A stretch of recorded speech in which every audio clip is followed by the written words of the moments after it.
ИИМ милицияны капотуна сүйрөгөн айдоочуга иш козголду. Бишкекте Hyundai Sonata үлгүсүндөгү унаанын айдоочусу милициянын кайгул кызматкеринин мыйзамдуу талабына баш ийбей, аны капотуна сүйрөп кеткен. Милициянын кайгул кызматынан билдиришкендей, айдоочу Октябрь райондук милициясына жеткирилип, протоколдор түзүлгөн. Ал жарандын жанында айдоочулук күбөлүгү жок болгону жана коопсуз шаар долбоору боюнча келген 15 айыптын төлөнбөгөнү аныкталды. Ошондой эле Кылмыш жаза кодексинин 266-беренеси боюнча иш козголуп, сотко чейинки өндүрүшкө алынды деп айтылат маалыматта. Унаа айып аянтчасына киргизилди. Булак Коом Чекит Пресс.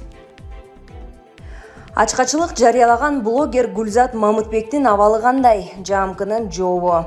Бишкектеги номер 1 тергөө абагында камакка алынган Гүлзат Мамытбек деген ат менен белгилүү болгон блогер жана ишкер Гүлзат Алымкулова ачкачылык акциясын улантууда. Бул тууралуу маалыматты кабар агенттигине жазаларды аткаруу мамлекеттик кызматынан тастыкташты. Маалыматка ылайык, Гүлзат Мамытбектин ден соолугунун абалы туруктуу деп бааланууда. Анын абалы дарыгердин көзөмөлүндө. Ал чай ичип жатат деп кошумчалашты ведомстводан.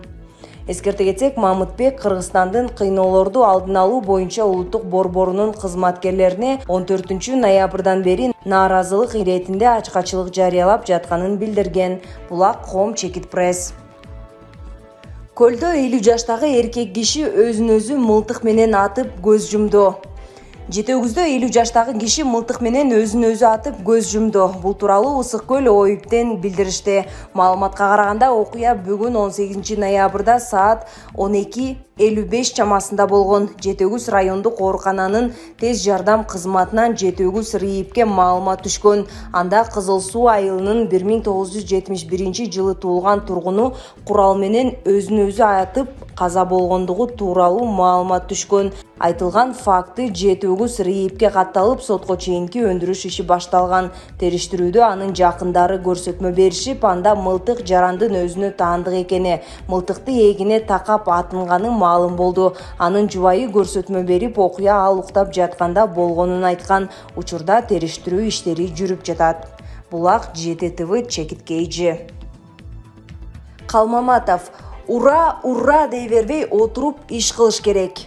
Белгилүү саясатчы Азаттык партиясынан талапкерлигин коюп чыгып жаткан Бактыбек Калмаматовдун өзүнүн YouTube баракчасына берген маегинен соң коомчулук башын ийкеп туура айтып жатканын соц тармактарга жазып чыгышууда.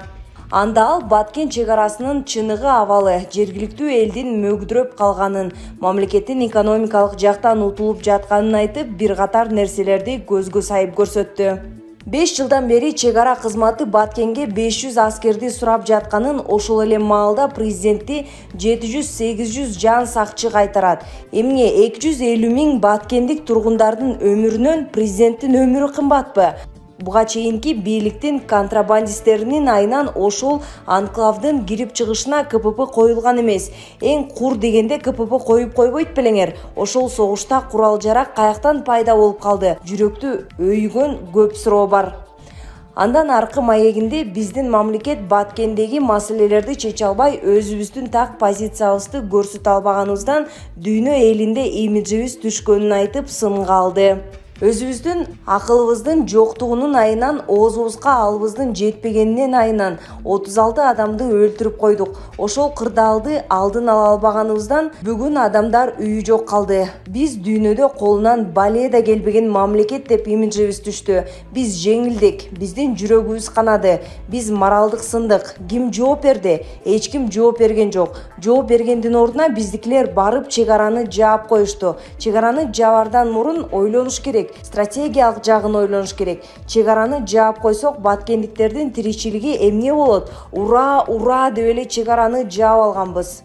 Баткендик тургундардын баары тамак ашты тажиктер менен кызматташып тиричилик кылчуда. Бүгүн Баткендин экономикалык абалы өтө оор. Биз бүгүн чек араны жаап алып, тажиктерди кантип коркуталы дедик. Кайсы акылдары менен ойлонот түшүнбөй турам. Чычканды өткөрбөгөндөй кылып чек араны жаап алдык. Тажикстан менен чектешкен бир эле биз эмеспиз да. Өзбекстан буга чейин ошол Тажикстан менен болгон соода түйүнүн жоготуп койгон болчу. Биз чек араны жапканда кош келипсиңер деп биздин базарды Өзбекстан алып койду да. Бул эмне деген келе соолук? Биз базарды алдырбай бедикпи? Митинг деген 1 жыл мурун бүткөн.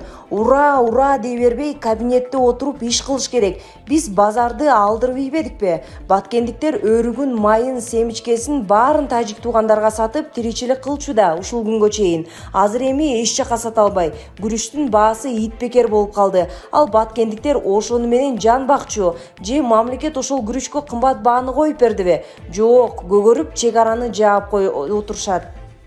Эми азыр кайра ача албай коркуп атышат. Булар популисттик ыкма менен жаап алышканда. Фейсбуктун күчү менен жаап алып, эми ачса кайра Фейсбуктагы отурган элдин күчүнөн коркуп атат. Фейсбук менен мамлекет башкарылбайт туугандар. Мамлекетти акыл менен башкарыш керек. Эми Тажикстандын базары Өзбекстанга кетти. Бул биздин экономикалык жагыбыздан да артка тарттыбы? Чек араны жаап койсок эле тажиктер ачка калат дегенге ким ишенет, деди ал. Булак Уа Чекиткейжи. Акылбек Жапаров өкмөттөр аралык кеңешке катышуу үчүн Ереванга барды. Министрлер кабинетинин төрагасы Акылбек Жапаров Ереван шаарына Евразия өкмөттөр аралык кеңешинин кезектеги жыйынына катышуу үчүн жумушчу сапар менен барды. Бул тууралуу өкмөт билдирди. Жапаровду Армениянын вице-премьери Мгер Григорян, тышкы иштер министринин орун басары Армен Гевандян жана Кыргызстандын Армениядагы ардактуу консулу Баткен Сидракян тосуп алды. Белгилей кетсек, Евразиялык өкмөттөр аралык кеңештин кезектеги жыйыны 18-19 ноябрда Ереван шаарында өтөт. Ага Евразия экономикалык биримдигине мүчө мамлекеттердин, ошондой эле ЕАЭБке караштуу байкоочу өлкөлөр, Өзбекстан менен Кубанын өкмөт башчылары жана Евразия экономикалык комиссиянын коллегиясынын төрагасы катышат. Акылбек Жапаров, Армениянын премьер-министри Никол Пашинян, Беларустун премьер-министри Роман Головченко жана Россия өкмөтүнүн төрагасы Михаил Мишустин менен эки тараптуу жолугушууларды өткөрөт. Булак Спутник Чекиткейжи. Ырысбек Жабиров демейде соц тармакты дүңгүрөтүп пост жазгандарда ошол постторго комментарий жазган адамдарга таң калуум бүтпөй койду. Тимеле Мадумаров менен кошо жатып тургансып, жер саткан сөзүнөн башка колунан эч нерсе келбейт деген эле сөздөрдү жаадырышат.